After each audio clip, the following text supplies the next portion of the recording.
Assalamualaikum warahmatullahi wabarakatuh. Waalaikumsalam warahmatullahi wabarakatuh. Assalamualaikum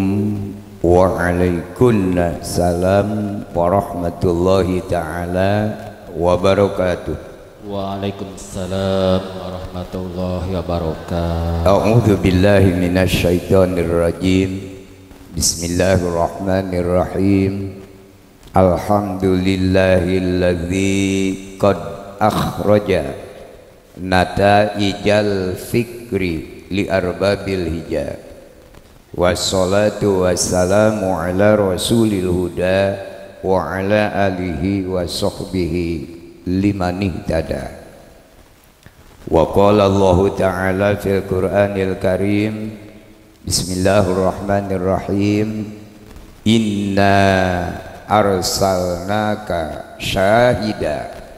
wa mubashshira wa nadhira al-ayah. Wa qala Nabi sallallahu alaihi wasallam, man azzama ala saati maulidihi kuntu syafi'an fi yaumil qiyamah. Kersana Pak Haji sakeluargi hormatun pribados, pangresa Bapak Kepala Desa sami hormatun pribados, dekakantun kersana Pak MUI oge sami hormatun pribados, sesepuh agama, sesepuh masyarakat, Bapak Ibu hadirin wal hadirat anu sami nampak hadir, mudah-mudahan kenging kemuliaan ti Allah Subhanahu wa taala. Tipayun pribados sabada ngahaturkeun salam penghormatan, dekakantun puji syukur kehadirat Allah Subhanahu wa taala, rahmat sareng salam kagungan Allah, mugia izin mantenna dilungsurkeun kana wadah rahmat Allah nu parantos dipasihkeun ka Kangjeng Rasul. Mudah-mudahan rahmat Allah netos aya di Kangjeng Rasul kadorong ku awasan doa rahmat sareng salam ti urang, mugia izin Allah eta rahmat sing tiasa leber. Anu leleberanana mudah-mudahan izin Allah dilungsurkeun ka urang sadaya ti dunya dugi ka alam akhirat. Alhamdulillah ku barokah tina kesatuan sareng persatuan antawis para alim ulama, umaro, masyarakat bersatu dina ieu wengi beh dituna urang sami-sami niatan ibadah ka Allah Subhanahu wa taala anu nganggo perantawisan ta'ziman sejak ngagungkeun kana waktos dilahirkeunana Kangjeng Rasulullah sallallahu alaihi wasallam. Anu dipimaksad ti aya sanes iwati sejak ngalap barokahna bae. Mudah-mudahan ku barokah ieu ngagungkeun Maulid Nabi kalayan izin Allah, moga-moga urang sadaya dikeresakeun paranjang yuswa, disarengan ku sehatna, sumanget usahana, disarengan sareng rizkina anu manfaat barokah dunya akhirat kanggo pibekeleun ibadah ka Allah Subhanahu wa taala. Bekal ibadah seten kanu osok we nya, kanu tara mah bekal hirup keun bae da besok ibadah hayangeun hirup, nu tara ibadah hayangeun hirup. Anu sok ibadah abdi Allah, nu tara ibadah oge lain buatan jurig tapi buatan Allah. Allah nyaah ka abdina teu nanggeuy ti bongkokna. Itu anu sok ibadah dipikanya da anuna, anu tara ibadah oge dipikanya da eta oge buatanana. Cuma hasil karya tergantung kumaha papelakanana. Istilah bahasa sepuh melak tomat moal buahan cengek pasti buatan ge tomat gitu. Didamel urang di alam dunya kana sae jelas buahna oge bakal sae, di mana urang midamel kana kalepatan kaawonan buahna oge bakal awon. Sakitu we agama Islam turun ke alam dunia ti Allah Ta'ala sanes alat pasea sanes alat sirik pidik ngewaan tepayaan geurehan cegekan teu aya urusan komo bubat babit ke urusan sejen. Agama turun ke alam dunia hasibu anfusakum qabla an tuhasabu, kanggo ngemutan diri pribadi urang teh ti saha ti mana ka mana bade kumaha jeung arek kumaha eta teu aya urusan jeung jalma sejen. Cek Allah hasibu anfusakum introspeksi ukur we awak masing-masing parat nepi ka akhirat ge teu aya urusan antara urang jeung batur gitu. Tah di mana agama Islam tos leupas tina dirina leupas ka awak batur bakal timbul pacekcokan. Itu sebab setiap jalmi teu aya nu sami. Kaduana Allah taala ngadamel jalmi ti mimiti bisa nyieun jelema nepi ka poe ieu can Allah ngadamel jelema bener dua siki ngan hiji-hijina nyaeta Kangjeng Nabi Muhammad tak eta jelema bener cek Allah teh nu sejen nama kacau gitu komo urang mah itu nya diukur-ukur teh hayang bener teh moal katanagaan itu sanes teu hoyong seperti jalma tukang kuli macul ngarep-ngarep bade meser kapal jika nama 7 turunan ge kalah tumpur gitu jadi bahkan kabeli kapal henteu doraka urang hoyong meser kapal teu nanaon teu aya nu ngalarang tapi hasibuan besakum introspeksi boga henteu duitna ajeuna gaduh tapi 10.000 mending meuli cengek wae rekuh 10.000 parabkeun ka anak incu insyaallah calangap 4 poe nu penting mah asal heuaeu kitu. Allah Subhanahu wa taala ngadamel nabi sareng rasul teh henteu sakedik 124.000 nabi sareng rasul teh anu diangkat 2 jabatan kadus ongkoh RW ongkoh dan diangkat jabatan nabi ongkoh rasul ongkoh ayat 315 anu jadi pimpinan ayat 25 anu jadi raja mung hiji-hijina Kangjeng Nabi Muhammad sallallahu sadaya anu hadir agama Islam amin mudah-mudahan nya itu urang tidak disebut Katolik mah sangeuk itu ari ngaku Islam panipuan itu nya nu lepat mah parurah we teh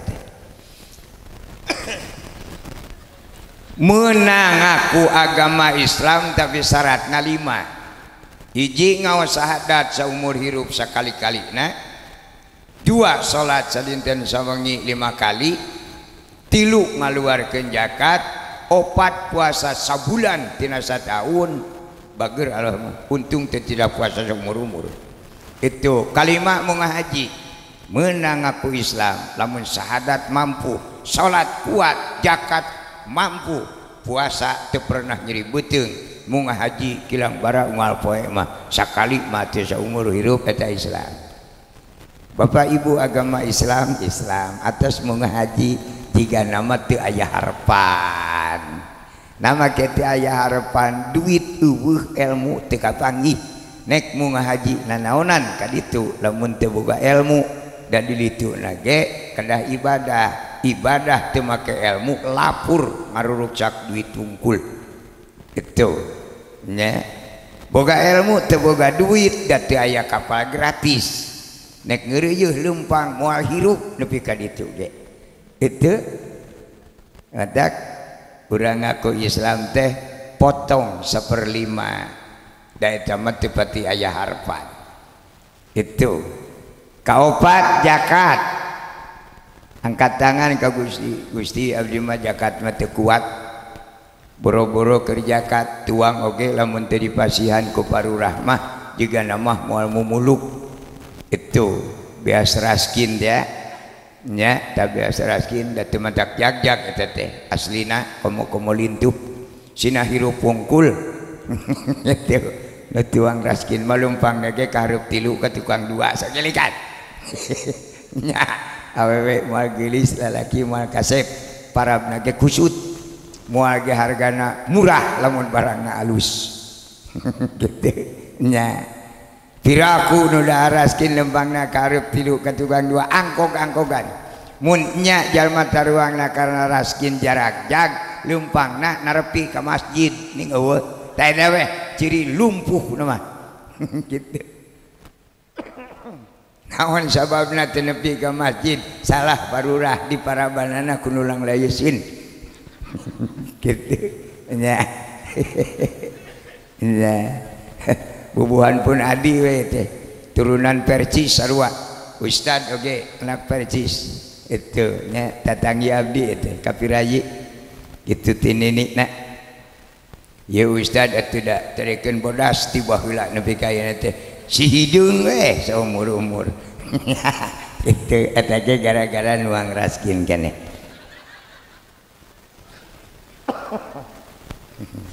gitu eta nah kaopat puasa bulan Ramadan abdi mah teu pernah kuat paling sapoe oge geus cing baru rinyai nah abdi mah mahna kamuh gitu ya jadi rukun anu Islam anu ngaku 5 teh dipotong hiji munggah haji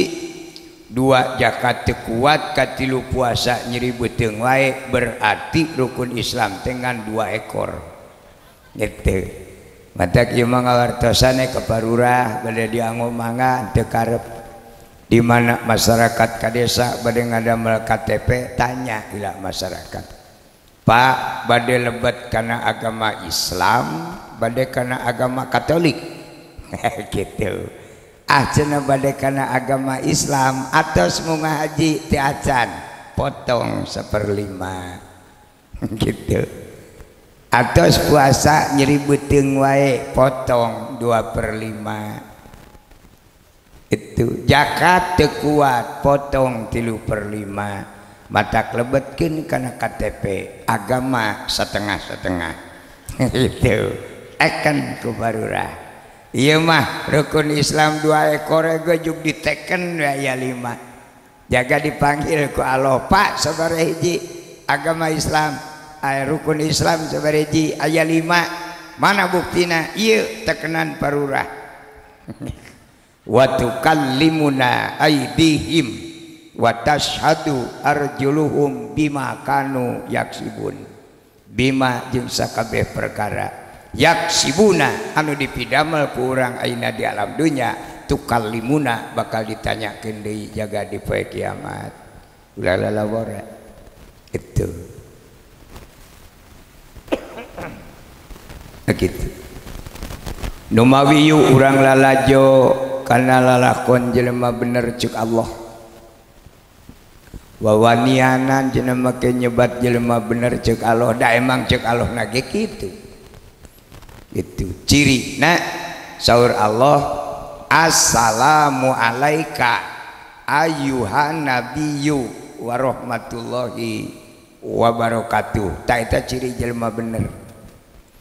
Assalamu alaika salamatan kami alaika keur anjeun Muhammad sorangan teu aya nu dibere sanajan Nabi Adam, Nabi Ibrahim, Nabi Nuh, Nabi Lut, Musa, Sulaiman teu aya assalamu ala Adam teu aya assalamu ala Ibrahim teu aya assalamu alaika ayyuhan nabiyyu warahmatullahi wabarakatuh ta eta teh shalawat Allah teh eta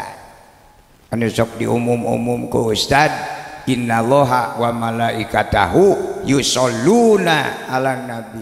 sategasna Gusti Allah jeung malaikat maca shalawat mana shalawat Allah eta nu dilebetkeun kana salat assalamu alaika ayyuhan nabiyyu warahmatullahi wabarakatuh ta eta teh shalawat Allah itu terus digarali ku para alim ulama kawitna assalamu alaika ayyuhan nabiyyu warahmatullahi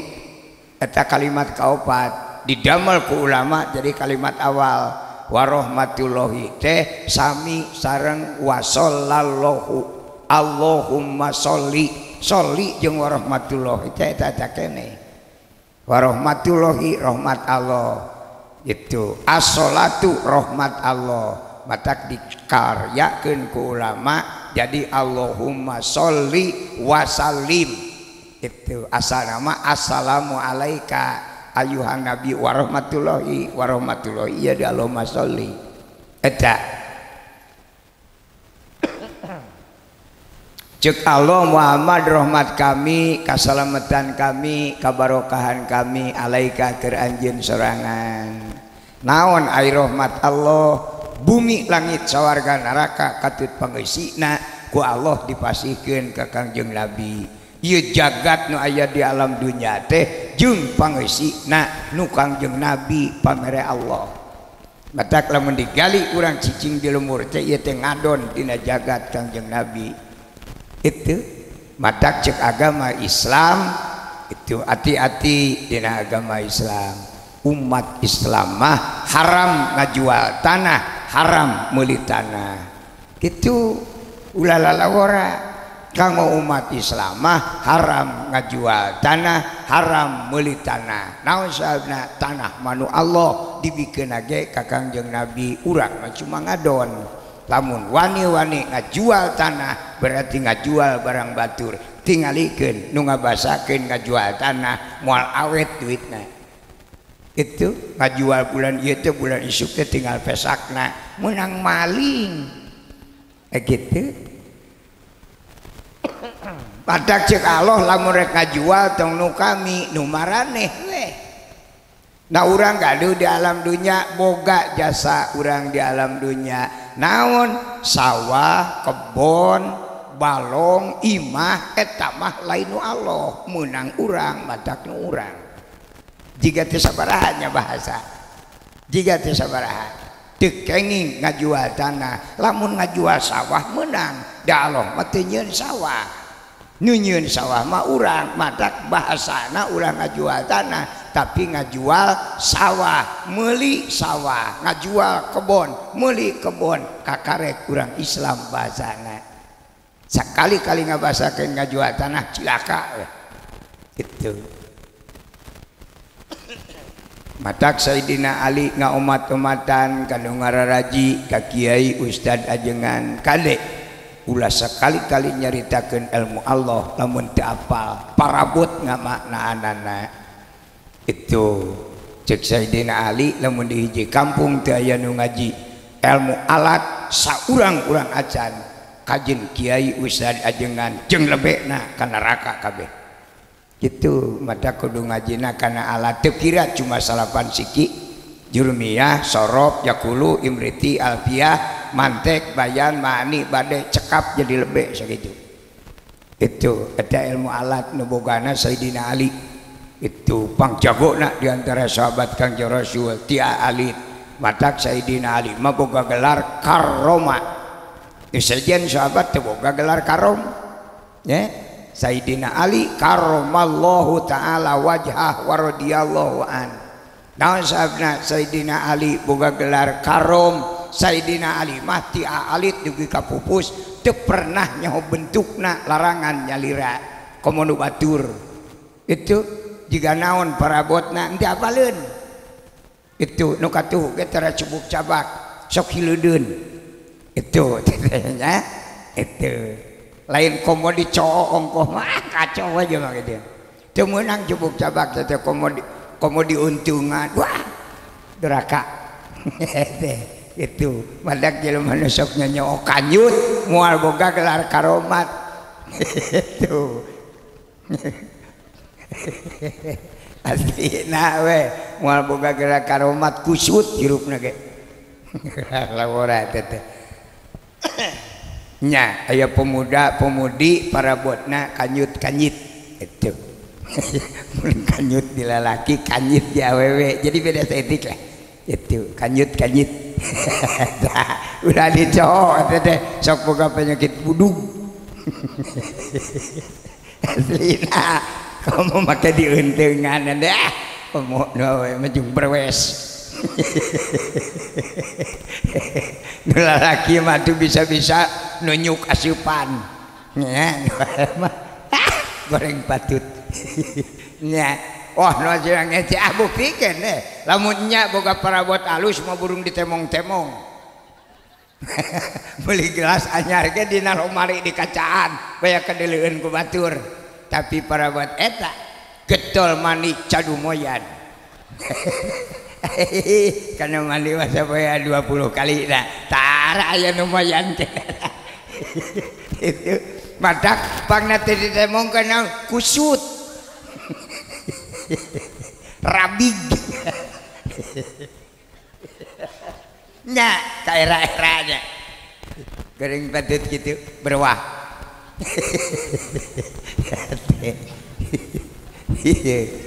Nah makanya nyaritakeun eta pandrek muludan hartina muludan teh ngalahirkeun atawa ngajuru teu aya nu ngajuru tina mun-munan. Ieu hati ngajuru mah tina kanyit tah kitu. Bili hoyong terang kanyit bentukna berwes. Itu matak urang ulah ujub ria takabur bedegong gumaing pira bijih tinu berwes. Moal jadi jelema urang lamun teu ngaliwatan si berwes eta. Nya. Nya, kada mana kurang gaji itu teh. Itu. Para sepuh ya palawargi sadaya sing punten abdi bani narosnya sadayana nu hadir agama Islam. Sabari rukun Islam? Saur saha rukun Islam aya 5 coba yang nyaho. Nah cek Allah, cek Nabi, sahabat, tabiin, solihin, wali ulama udah sok ilu-iluna. Kudu nyaho sorangan baya panjang. Rukun Islam aya 5 saur saha teh. Nu ngaji wae rada luak lieu itu padahal netra dina kitab Sapina. Baheula sahabat naroskeun ka Gusti Rasul teu nanyakeun rukun Islam. Ceuk sahabat teh Gusti Rasul ari aturan hirup nu matak nyalametkeun abdi dunya jeung akhirat naon bae. Da disebat ku Kangjeng Rasul qiraatus syahadataini wa aqimus shalah wa atuz zakah wa saumu ramadona wa hijjul baiti manis tato'a ilaihi sabila. Teu dibilang ku Rasul nganyebatan unggul. Jadi nyebatkeun rukun Islam 5 teh sahabat teh lain teh Kangjeng Nabi. Islam ti aki keneh nepi ka ayeuna teuing saha nu bogana nyebutkeun 5 era yang naon di aku tapi ka teu wawuh jeung mimitina. Itu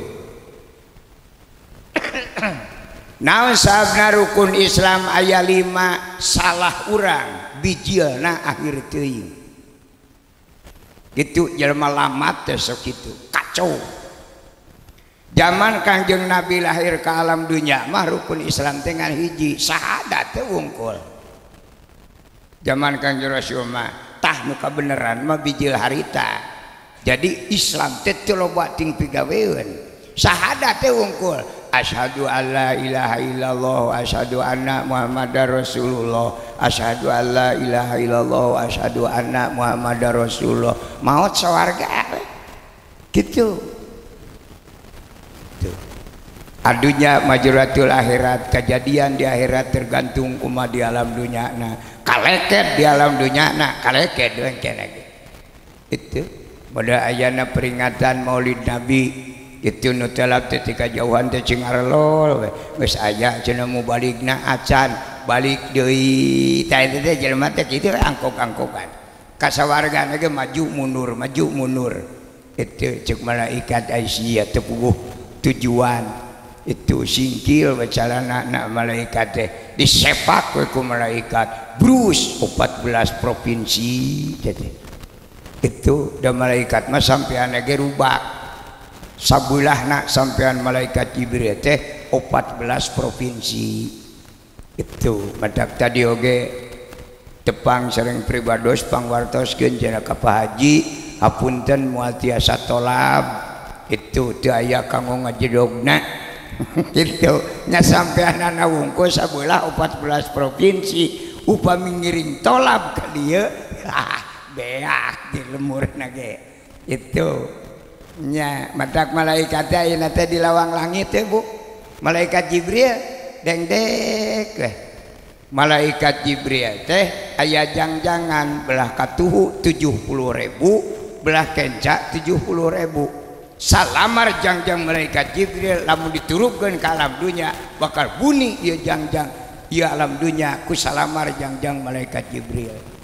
itu matak malaikat Jibril teh sanes teu hoyongeun ka dieu bisi kasal sieun ki Gibri waduh jangjangna bahaya gitu rusak ke jelema jeung imah oge eta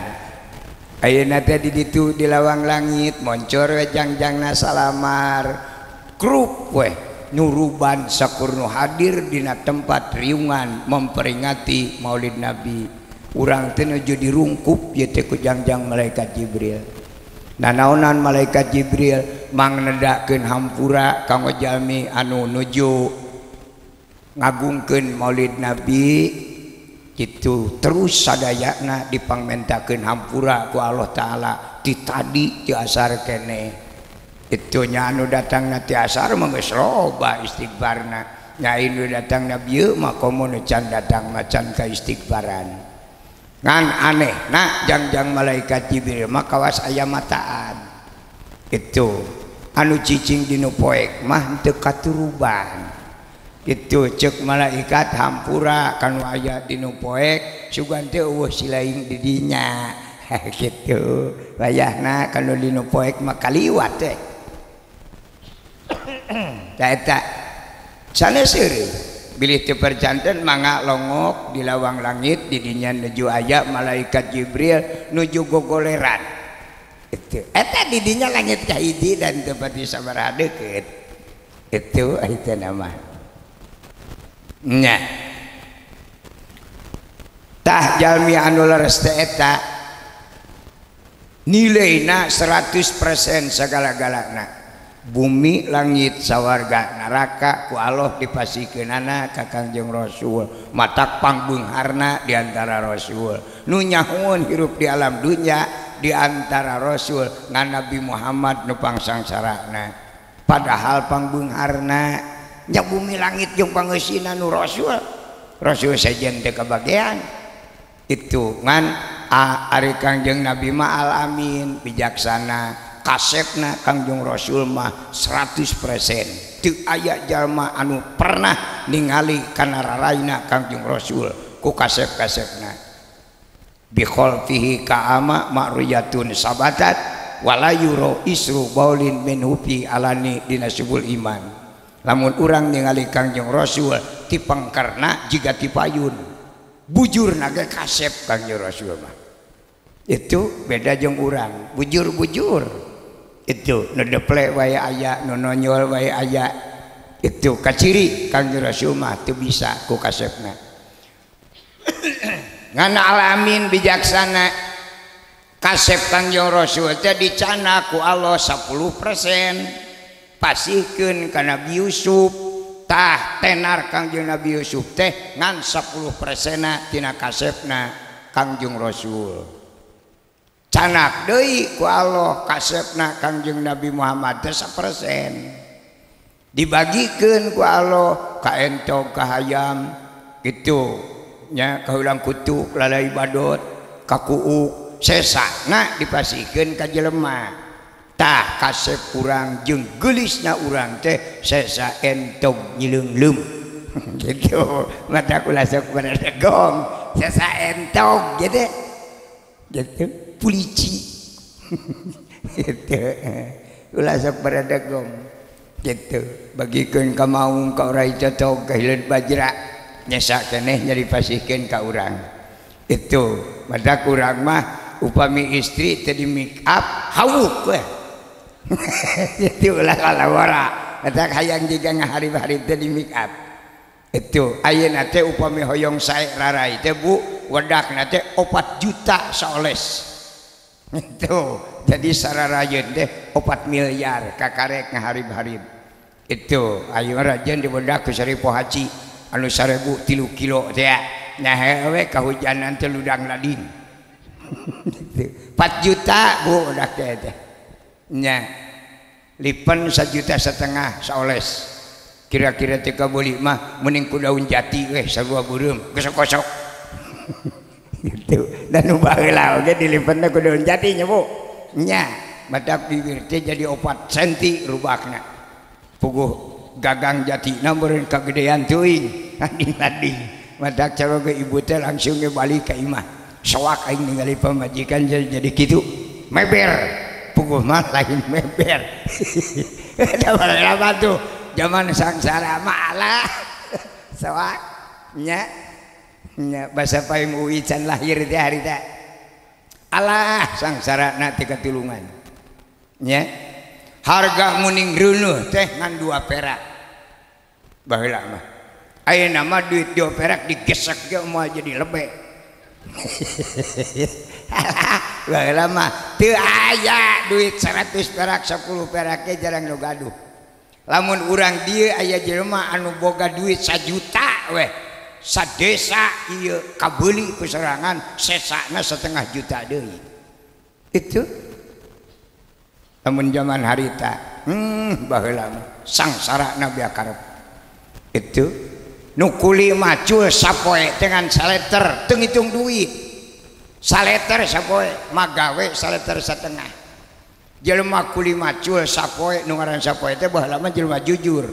nya tara ngabohong nu baheula mah sapoe teh ti salat subuh nepi ka magrib eta sapoe kuli macul teh mentak teu bisa ngalah barang-barang aja budak aya 7 tambah inung bapana 8 nu baheula budak 7 inung bapa 8 boga beas ngan saleter dihuapkeun ku bapana kabeh budak paeh dadakan itu jaba inungna matak supaya manggih bararang hakane nu baheula mah beas saleter teh dicampurannya keusik kitu nu baheula mah nya hiji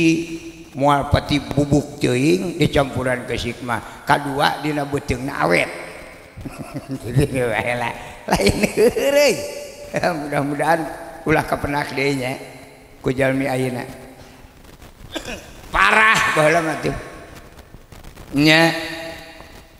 milarian enjang sanguna kajian hayam bayatak di lemur pada boga pantrangan kolot baheula mencit hayam kur anak incu jaga kolot baheula nepi ka kitu kajaba lamun geus ku eluk geus hidung jeung bujur-bujurna kakarek dipencit ngete diasakan tadi bikin ka anak incu nyanya budak teh gigibrig ngadahar daging hayam teh Pak geuning daging hayam teh pahit matak ulah hayang daging hayam oge tak kitu kalau baheula ngatak awet hayam teh nu baheula ka mana neangan rencang sangu teu kaleuweung ka sawah itu mun kaleuweung manggul batu jeung mawa carangka aya tangkal kai gede dikedor ku batu teh rencang sangu teh ngaburusut itu turaes tah bangsa nu kaditu baheula mah nya aya menang 2 tanggungan turaes teh nya lamun dibawa dina carangka teh kalah bararijil tah cuk nu manggul nu pelem manu bijil gitu matak di kebon be ka imah teh gonol ngakanan turaes gitu ini baheula matak tos kolot teh percis turaes itu jelema baheula nya lamun ka sawah aya lauk mas tara diala keur anak incu aya mujair keur anak incu naon ngaranna kuyupna weh kitu anak incu aing moal beukieun ke lamun teh diakan ayeuna bisi kalemur kitu kalau baheula kana kuyeup kini-kini kuang-kuang itu sato anu okna salapan teh itu teh kabeuki bu emot teh sato anu okna salapan bolok kotono bolok tejo eta okna salapan budak ayeuna mah sesek napas teh ngamu bolok kotono teh nya baheula mah tahan kremus ayo nu CF2 baskom gitu. Nya mata kokolotnakeun teh kulitna teh semu hejo. Amun aya jelema semu hejo pasti eta mah buru ngadaharan bolokotono.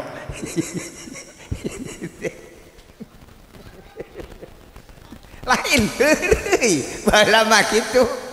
Anu campur jagung wae aya itu biasna saliter jagongna kitu 3 karung karena nu penting mah belentuk we. Nah baheula walalatir ade nu baheula manyaan teh sawah gaga itu kahalodoan lila ketika barjad datang we hujan ngora di wuluku terencang sangu teh kuat paburisatna gaang paburisat cek aki-aki gunukeun jang eta terencang sangu pelemna ki gaang mau be nah dibandingkeun jeung hayam kuluk mah sia pelem gaang gitu. Nah aki-aki ngeake pagawe budak anggona mulungan gaang kenging opat carangka. Aki-aki pais najang pais atuh pacaran ka mah bu daunna ke susah nya nuar tangkal jauna saep opat dapur pakai mais gaang gitu ai suluhna jalami garing apan hanca sehat jalami garing Pak Haji ingetin ewaan aing itu. Nah itu mendak terus ka Mekah we Pak Haji inget ka gaang. Itu untung teu ku gaang di ditu. Nya paisan segede cangkeng atuh diduruk ku jarami garing saseak teh boro-boro kacak daunna ti bangkoneng. Itu budak sudieun deui neangan jarami ki asak wah beres jang. Riung kudu magawe jeung tukang kuli macu di riung. Walah dibukakeun teh lain lalumpatan da bugut ti bakanet. Cek aki-aki tah nu peleman nu lumpat. Cek urang atuh nek diteureuy nu lumpat mah tadi kabaka-baka ngagunukeun kitu matah jalmi-jalmi kapungkur mah suanten ge sarae. Itu da tuangna kana gaang. Ngaglikna sorana. Saat wasna liren kana gaang ngerebek ke sorana budak teh. Nya lamun teh dibarengan ku musik mah geus teu puguh dengekeun ana sorana ge jeung silu. Sakapeung badag sakapeung leutik uyuhan we ku kenang jeung ku goong. Madak jelema teh lain ngadengekeun kana sorana ngadengekeun goong anu lumuh gung gitu. Ai geus serak jeung sora goreng mah panggung oge jadi hang. Eta jelema kurang gaang. Bisi putra urang nek daftar jadi penyanyi itu nek gamusa nek naon wayahna keureuh heula kana gaang. Omat ulah diasakan heula. Jadi CF2 bobok oge insyaallah modar. Baheula eta sepuh urang nepi ka teu ngari tur aes teu ngali lalai badot alas baheula pan bumi teh nya usukna teh ku awi sore teh sok kalalempek itu cokolot teh cenah lanong atul padahal mah lain lanong atul beuki lalai badot teh itu tiir guling-guling lah kana seuneu mereun seuneu wah dasak teh naon ge huapkeun we pelem teh asak mah ceuk aki-aki itu matak lamun ningali aki-aki kabeh dienakeun sok rada kikiplik eta teh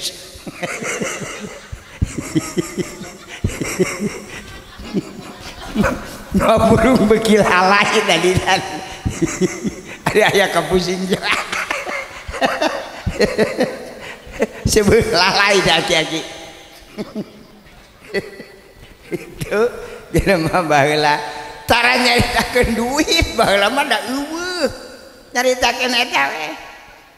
Siraru tengari baheula mah teko aya kaleper-kaleper Siraru gitu kalau baan teuing diwajid wajid Siraru majar gede jeung asa nog lauk wah waduh aya Siraru make asa nog lauk itu nya matak nu beuki Siraru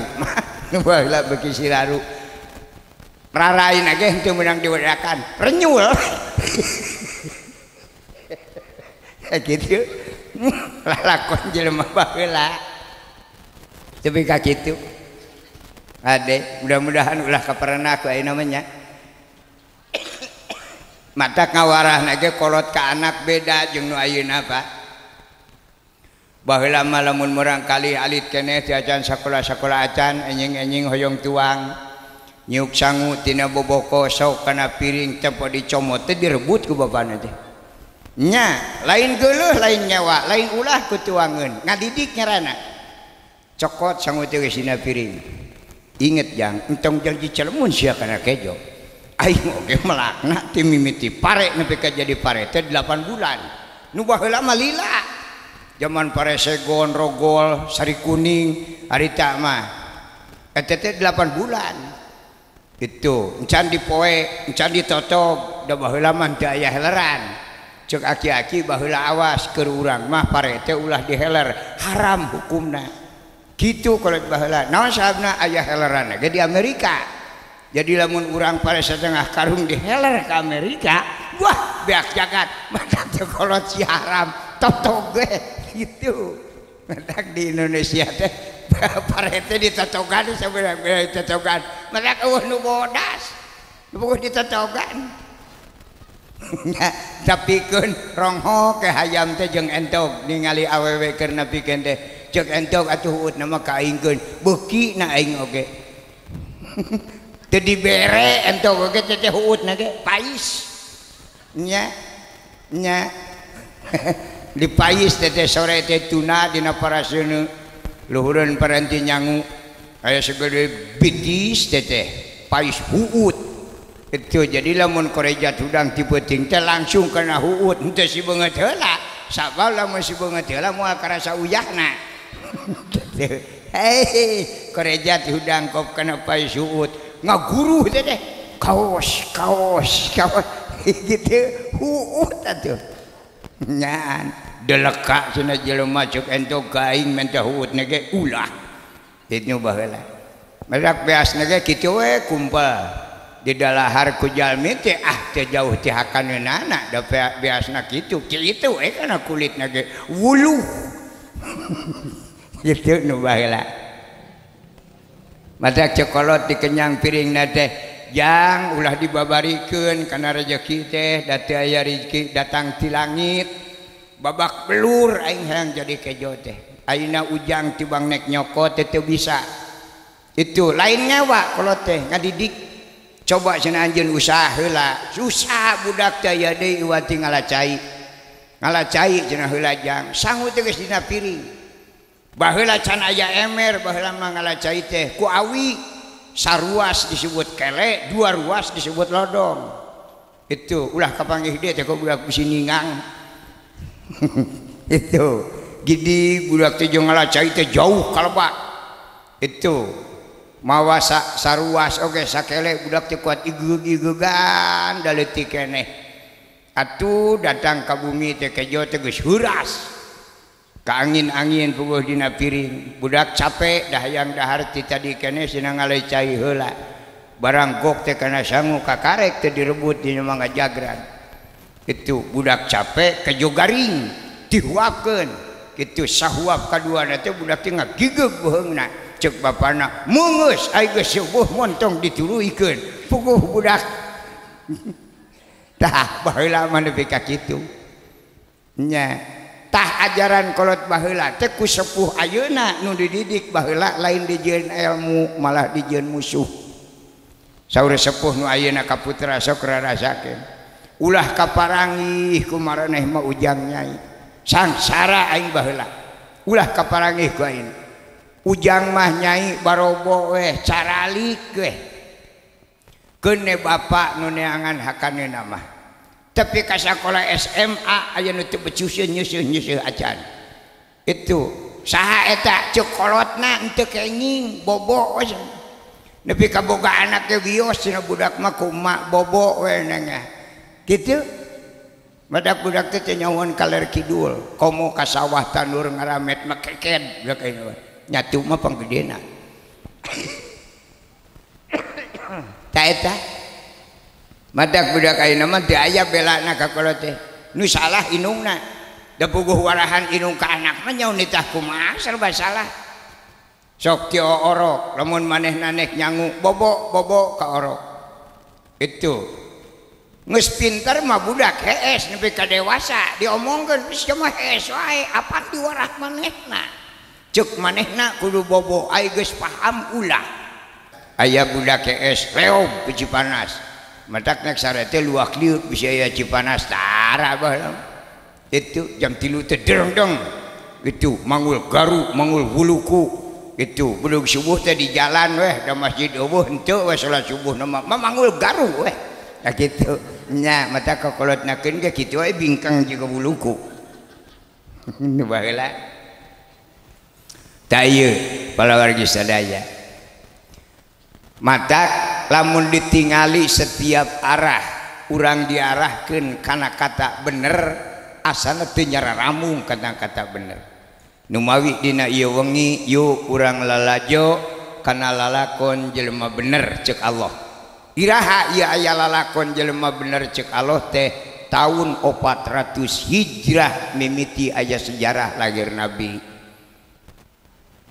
tahun 300 hijrah ulama sadunya ngeluh ulama salam dunya teh tahun 300 hijrah teh maruriding saur para alim ulama Gusti geuning abdi nyekel agama Gusti teh tos teu gaduh bapa rasul teu araya nabi teu aya sahabat teu aya tabiin solihin tos teu araya para wali mung kantun jenenganana lamun segolongan abdi para alim ulama dicanak deui ku Gusti boa-boa Islam sapat di alam dunia eta kakeung ulama lamun para alim ulama dicana ku Gusti dimautan ku Gusti nu dipikasieun ku ulama sieun Islam teu aya di alam dunia mata hadis Nabi kitu mautul alim mautul alam pupus ulama alam dunia ge milu pae tiisieun we sok raraoskeun hiji kampung anu aya ulamaan nu aya kiaian nu aya ustadan pupus kiaina teh camewek we lemurna teh mautul alim mautul alam pupus ulama ti isun alam dunia oge komo lamun sa alam dunia teh aya matak tahun 300 hijrah ngajerit ulama sieun Islam teu aya ti alam dunia nah kumaha lamun Islam teu aya ti alam dunia teu aya jalma hiji-hiji acan anu ngagem agama Islam maka kiamat bakal jadi isukan makanya Ustadz sok nyarangemkeun sadayana ge Jumaah bakal jadi poe kiamat makanya isu jika mana-mana ge moal aya nyebut Selasa gitu isukan Jumaah lamun ti aya jelema nu Islam hiji-hiji acan jadi Jumaah isu kiamat itu nyai sapertos urang mah nu tos araki-aki kieu nya nu tos kadawarsa hirupna kiamat ge teu deuk ambil pusing brag ge aing ngeboga pamajikan geus macul geus dongkok itu kuli geus seueuh pada kiamat ge urang mah geus teu loba ting hariwang itu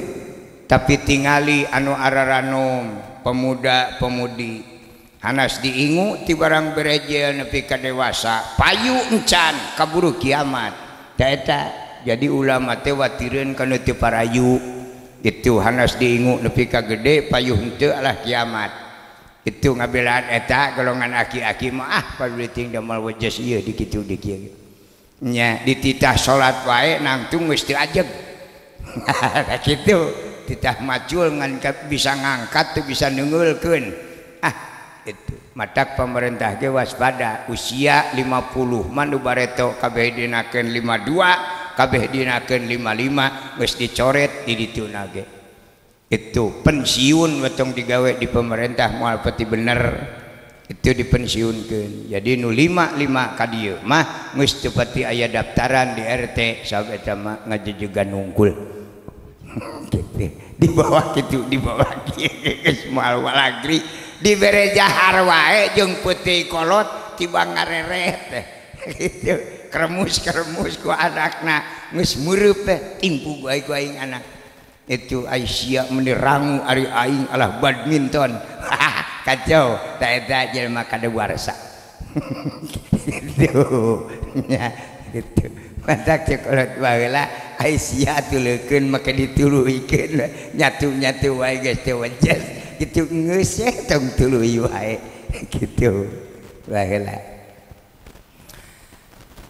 Musyawarah lah ulama salam dunya sabaraha lami sakedap musyawarahna dang musyawarahkeun wungkul.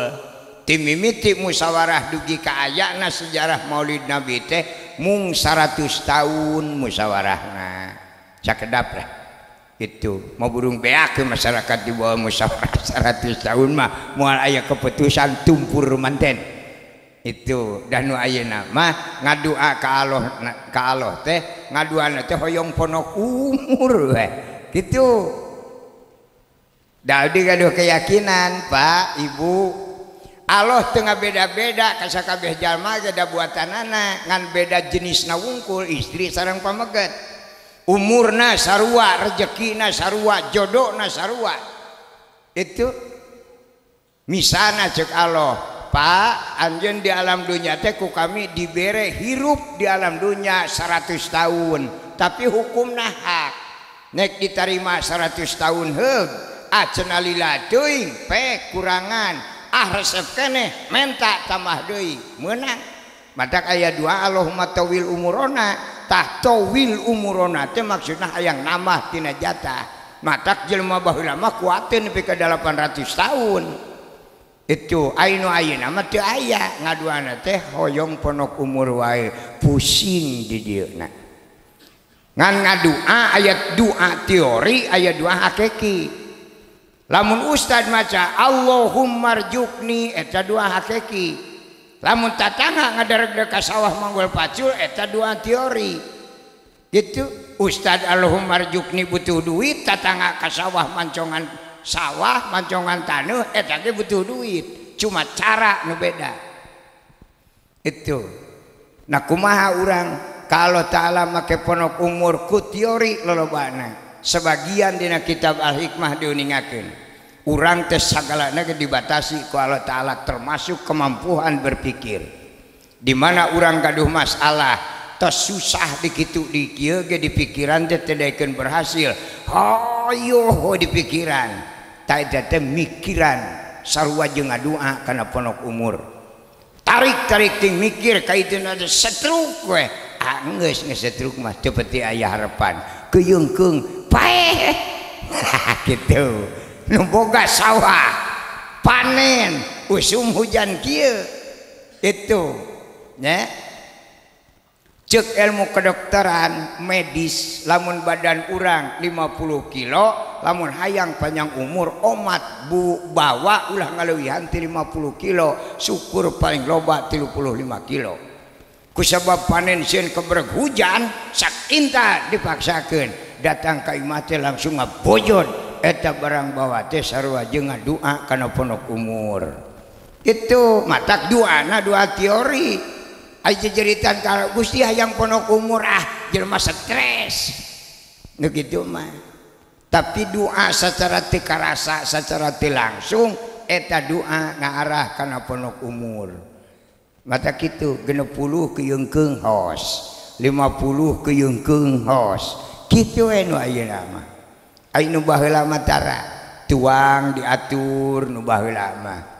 itu komo ningali teori budak mah entong ditingali budakna tapi teori kahirupanana ya Kangjeng Rasul jumeneng di mana sasalaman teu pernah Kangjeng Rasul sasalaman jeung sasage kedua panangan tara Kangjeng Rasul mah di mana sasalaman ku sabelah leungeun krabak leungeun babaturan teh dikepeul sasami jalmi sabelah ngepeul pananganana sabelah kana tak-tak sambil sasalaman ngobrolkeun profesi eta jalma. Lamun jeung tukang tani naroskeun urusan tani, lamun jeung tukang dagang naroskeun urusan dagang, lamun jeung pejabat urusan kenegaraan. Tarawa kang ngaleupaskeun leungeun batur nu dikeupel ku Kangjeng Rasul lamun can ngarejet 3 kali ke kerejetan. Itu urang ge lamun sasalaman can nyengir mah tong ka dileupaskeun. Itu nasabna ceuk Nabi di mana urang paantal dampal panangan sareng jalma sanes salima salami paantal dampal panangan maka dosa 2 jalma kalaluar tina tungtung ramukna. Itu mata keupel we. Kumaha mun jeung awewe komo jeung awewe mah kudu leuwih lila. Nasabna dorakana nungtut. Itu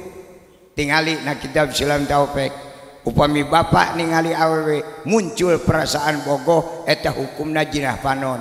Lamun teu ditebatan nolol we jaga. Panonna teh pikana gadok teh jaga tuh. Istri ningali pemegat bogoh ngamai pokona mah. Bisa ngalelep lamun dikeueum di neraka 35 tahun kakarek ngalelep deui tinggal segede cecenet matana.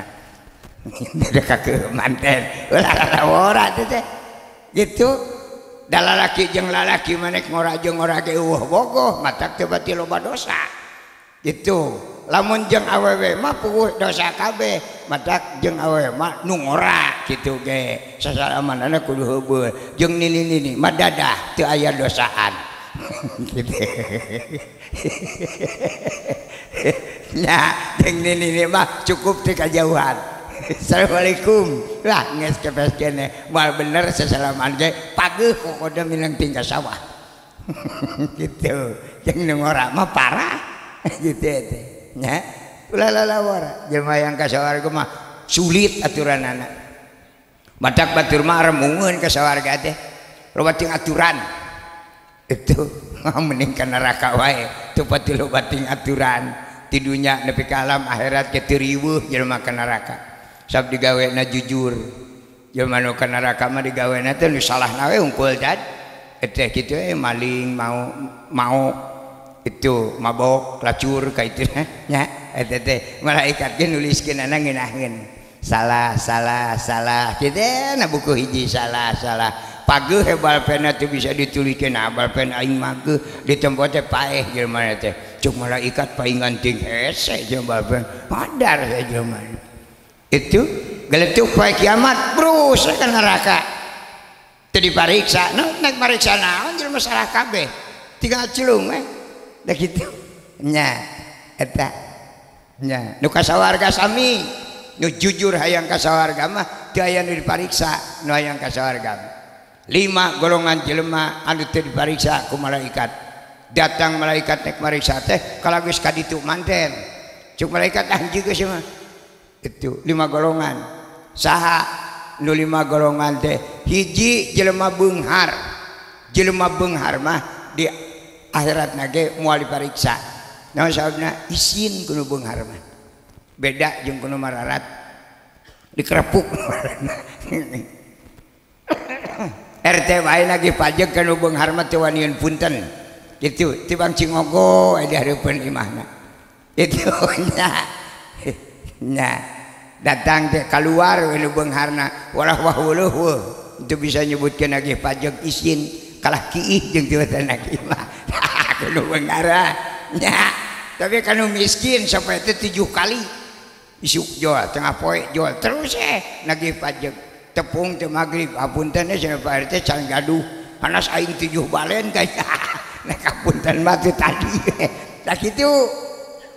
atuh mata kasawargana oge da beurang ditingalikeun Pak jelema nu loba duit mah tingali we di jalan mapana ge beda lamun dina pesakna metet ku duit leumpang tangah ge tara titajong salamet lamun dina pesakna we saperak-perak acan aya nu lagi ongkoh leumpangna was ulama tungkul aneh leumpang tungkul ke sakti kakarait make dajong keunung labuh tah kitu madak nu beunghar kasawargana ge teu dipariksa heula jelema beunghar itu anu marareskeun mah di alun-alun di ditu ngantosan angkot gratis tah madak ibu kedah bala leunghar teu ngalarang Allah taala kana beunghar Ya cara geuning abdi mah sangsara wae kedul. Itu dawuh jelema beunghar ladang hees cuma mana ge. Ladang babak belur usaha daek ngatur ngaluarkeunana diatur. Kakare kapangi beunghar. Usaha menang 10.000 lamun hayang beunghar tong dihuapkeun kabeh. Belikeun 50 perak nyesa 50 perak jang isuk menang 10.000 teh utuh dadahar 50.000 eta kolot baheula teorina kitu nya. Dagang boga modal 1 juta boga bati 100.000 hayang beunghar nu 100.000 tong diseepkeun itu lamun hayang tereh paling dianggo teh 250 750 hijikeun kana modal. Jadi modal teh namahanana tina karya urang keneh. Ainu namanya nakna logika. Lamun boga modal 1 juta dek dipake usaha boga bati 100.000 muncul otak. Mun aing boga modal 2 juta mah meureun 200.000 tah mimiti rek hancur teh jelema. Itu teu aya deui nginjem duit 1 juta anu lineuk dekat tetangga mah teu dibere ting henteu. Iwal ti bank. Ninjem ka bank 1 juta jago lamun katarima kana leungeun 800.000 utak atik urus ka itu ka dieu teh beak 200.000 mah nginjem 1 juta teh ti bank 800 hijikeun kana modal nu 1 juta hitungan mah 2 juta padahal jero mah 1 juta 800 kusabab rezeki diatur ku Allah jelema eta ngan 100.000 rezekina ditamahan 800.000 teh anger we 100.000 dari rezeki Allah nu ngatur. Geus meunang 100.000 bareto mah keur modal urang 1 juta, boga bati 100.000 ngeunaheun di daharna. Da batina kusabab ayeuna mah pabulat-pabulit jeung bank jadi 100.000 teh dituang ongkoh pasikeun ka bank ongkoh. Itu mak wayahna tuangna bakal ngurangan. Hayang wareg tuangna kapaksa jinisna dipake mayar bank. Ujung-ujungna bank teu kabayar jinisna tumpur mimiti nguyeungkeung ka jelema. Itu mata kunaonnya abdi sangsara kedul we nu lumuh mah. Itu mata lamun hayang aya rezeki sing sumanget usaha. Zaman kiwari teu aya nu teu madak jadi duit asal daek. Ningalikeun batur oge, batur mah dimanfaatkeun nu katingali teh. Urang ngaleueut make aqua cangkangna lung we urang mah nu cerdas kana pidu itu mah digunukeun cangkang aqua digunuk-gunuk menang 7 toronton we cangkang aqua kadeuleu pidu teh nana ieu mah ningali cangkang aqua teh kalah diidek eta pimararateun heeh aya emer beulah tajong katingali ku ahli pidu itu digunukeun itu menang emer para reupus 7 ton oke geus katemong ladang mulung teu kudu make jinis itu so 10 kali 7 ton we mulungan emer kitu ka Mekah teu kudu ongkosan asal make duit eta we kitu nya kitu pola baheula jeung pola ayeuna nu ayeuna mah nu dihitung teh jinis. Lamun gede jinisna gede batina teu inget lamun rezeki Allah nu ngatur itu seueur pan logika nu katingali mana kudrat Allah mana ditakdirkeun mana takdir. Aya jalma nu usaha dagang cilok bisa ka Mekah, aya jalma nu usaha jual meuli mobil malah imah ge kaleledkeun itu nasabna rezeki di Allah ayana. Gitu. Usaha cuma penyebab Allah ngarikian melalui usaha eta diandawisna madak nu beunghar ladang bangga kasawargana ge moal dipariksa salumpatna cepet jelema beunghar datang malaikat geus eueuh manten cik malaikat anjing geus geus jauh itu kadua jelema nu pejet sirahna jelema anu bubuk sirahna ku malaikat teh dipariksa sabab bingung nanyana itu sirahna pejet itu nah cenah nu pejet moal dipariksa moal hese ngawadul nu pejet kumaha jika nama jalma berenek angkat jumaah itu teterangeun di paeunan masjid teh nuju ngahotmi kusabab barangah berhenti tajong pakojot blag galabu sirahna teh kana setum kaidak pejet itu eta ngaranna mati si Said teh ya. Eta si Said moal diparecah heula di dituna sabab sirahna pejet kitu lah sok hoyong ka sawarga tinggal pejet hulu we di kelu bangga gitu. Katilu Pak Haji Ibu Haji amin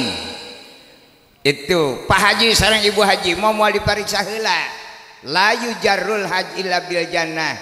itu teu aya deui ganjaran jalma nu tos munggah haji mah ieu hati sawarga matak teu mariksa malaikat oge kana tos munggah haji mah naon margina kopiahna bodas jadi nu kopiah bodas malaikat teh serab beda jeung kana kopiah hideung diperak-perak kopiah hideung mah itu komo nu coklat nah parah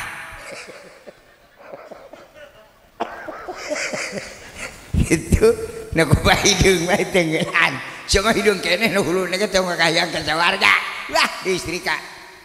parah gitu matak barudak ayeuna mah cerdas can munggah haji ge meuli kopiah bodas samarugna malaikat teh katipu meureun teh malaikat nyaho anya siapa tipu unggul matak diteungeulan ge pangheulana nu kopiah bodas can munggah haji eta mah geus panggih di jalan langsung digebot wae nah gitu matak ulah panganguran kira-kira can kitu mah ulah sok bobodasan makin nu hideung weh itu kopiah hidung baju hidung celana hidung kanyut hidung wah ditengah jeung kanyut-kanyutna sama segala hidungnya sudiun sawarga ke kan hidung gitu ora itu ini teh ya kaopat para alim ulama kaulama malaikat tuh dia nanya naon sabna pangkat di bawah ulama sab jabatan di Allah eta hiji rasul dua nabi tilu sahabat opat tabiin lima solihin genep wali 7 ulama 8 malaikat jadi malaikatnya di bawah ulama pangkatna itu kasalapan jelma sesa muslimin muslimat eta sesana matak hese diatur lagi perluah jadi jelma sesa diadanan ku ustad tapi kerenge ketik kolongan aya opatan ada gitu jelma sesa RT kokongan wayana cenah Jumaah mah bakti datang teh 10:30 datang ke jalan teh lain digawe ngawadul teh kitu jelema sesa terudet itu da jelema sesa mah dihirupan setan da ngarah bener ngadaguan runtuh langit teh gitu sina amruk hese da kitu di kieu itu nah eta nu kalimana murang kalih anu pupus di acan dewasa eta ge teu dipariksa sama malaikat ge bingung ngawadul jeung budak mah itu mah jeung malaikat anjing geus mah sok tara bener diajak ngawadul ge kitu urang mah dipilih-pilih teh asa teu pati katemong maut budak geus kaliwat itu da urang mah jadi orok deui pasti dipepeg ge urang mah itu kaliwat umur itu madak mun bisa makan alalanya apa seolah gede teuing gitu ripuh aing teungeulan nah gitu nu laletik mah teh langsung ka sawarga ta eta kahirupan urang teh ya tah dina ieu hasil musyawarah para alim ulama saalam dunya muncullah kata sejarah lahir Kangjeng Nabi naon kitabna Dardir mimiti muncullah Dardir nu kadua kitabna Al Berjanji tak ieu kitab berjanji teh dilebetna teh sejarah lahir Kangjeng Rasul sanes bae lahir ka alam dunya tapi lahir tina kholik kana makhluk tur lahir ka alam dunya nepi ka tanggung jawab Kangjeng Rasul jaga di poe kiamat berjanji teh nya ngan ieu berjanji ku abdi moal digali sadayana moal diuraykeun sadayana lamun abdi ceramah ngagali kita berjanji ceramah merayogikeun waktos 350 tahun sudi abdi ceramah di dia kudu 350 tahun mau burung buyatak gitu matak abdi mah nek ngagali naga 2 ekor we itu inungna we jeung bapakna kene bati nama tong waka diomongkeun saur berjanji eta wa baraja sallallahu alaihi wasallam wadi'an jadaihi alal ardi rafi'an rasahu ila sama'il aliyah wa dhahara inda wiladatihi khawariku wa ghoraibu ghaibiyah. Itu nya eta waktuna Kangjeng Nabi lahir ke alam dunia hatta kubailal fajri yaumil isnaini sania asaro sahri Rabiul Awal. Sok ayat jalma nu nyebatkeun majarkeun teh Kangjeng Nabi lahir ke alam dunia teh dinten Senin salah kaprah teu ningali berjanji. Kangjeng Nabi lahir ke alam dunia sanes siang sanes wengi tapi kubailal fajri bareng jeung bijilna fajar. Ai bijil fajar lain beurang lain peuting. Bijil fajar salat isya teu sah peutingna beak. Bijil fajar salat subuh teu sah beurangna can datang. Mata Kangjeng Nabi lahir ke alam dunia bareng jeung bijilna fajar diperkuat ku pidawuh Allah inna arsalnaka syahida. Muhammad anjeun dilahirkeun wayah kitu syahida supaya jadi contoh ka ibu-ibu ya. Mudah-mudahan ladang takdiman Maulid Nabi kawaridku salawat istighosah as-salatu wassalamu alaika ya sayyidi ya Rasulullah khudh biyadi qolat ada hud biyadi pasian kekuatan Gusti Abdi nurutan jejak langkah Kangjeng Rasul qolat sakedik we dai kedah nurutan sampurna ka Kangjeng Rasul mah angkat tangan nya ieu mah qolat sakedik abdi sing mampu dina urusan kelahiran pameget mah tong ikut campur nyerakeun lalaki nananyakeun urusan ngajuru da tiba heula ge lalaki mah cadu ngajuru. Itu mata urusan ngalahirkeun mah bagian ibu-ibu. Itu bapak-bapak bade uih mangga da ieu mah babna bab ngajuru gitu. Amun uih wae nya teu boga kaera we pancan ngeusan. Itu Bu upami ibu hoyong ngagaduhan murang kali anu soleh anu solihat hati-hati ngalahirkeun ulah janji burusut tingali Kangjeng Nabi kubailal fajri di mana ngalahirkeun teh Kangjeng Nabi ge bareng jeung bijilna fajar. Jadi lamun hayang boga budak soleh teh ngalahirkeun anak kudu janari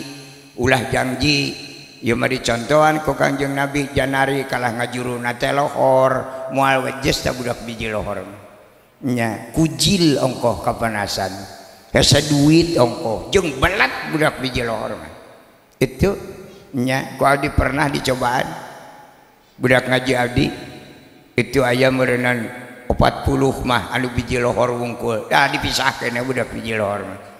itu hayang nyaho ceuk ilmu atuh ceuk abdi ka barudak dengekeun syahor mangga cenah Pak ngan nyantai budak biji lohor mah disentak teh sok mangga we eta lamun budak disentakan kalah sumuhun mangga eta lohor bijilna dengekeun jeung syahor buruk kedua kecap mi waliyu sakitu buruk budak lohor mah tong loba teuing kusabab budak bijilna lohor nya kumaha dedengeanana ai pok teh cuk budak mi waliyu tuh ceuk aing ge budak lohor teh kieu saliwang diburuk mi waliyu kalah mi waliyu itu dengekeun jeung beregulah pusing guru itu mi waliyu ada anger puguh bijilna lohor cek budak teh kitu deui mi waliyu pan guru teh ngangkat lengan timpu bae ku aing huluna kitu budak teh musingkeun sok dararawaskeun boh guru gaji boh guru sakola paling rudet kana otak guru di mana geus boga murid belet 4 kali diuruk teh kalah tetanggahan budak bijil lohor teh lain didengekeun lalu dia kalah nonjok itu mata guru nak kaburu amak akhirnya po karena benar kalah nurutan murid dengan ke siapa degul nggak siapa mi waliyu cek guru nade kakak cek budak mi waliyu sia wajas guru stres tak itu budak biji lohor tapi omongan mata kade bu gadu putra cek ulah nyiksa ustad watir itu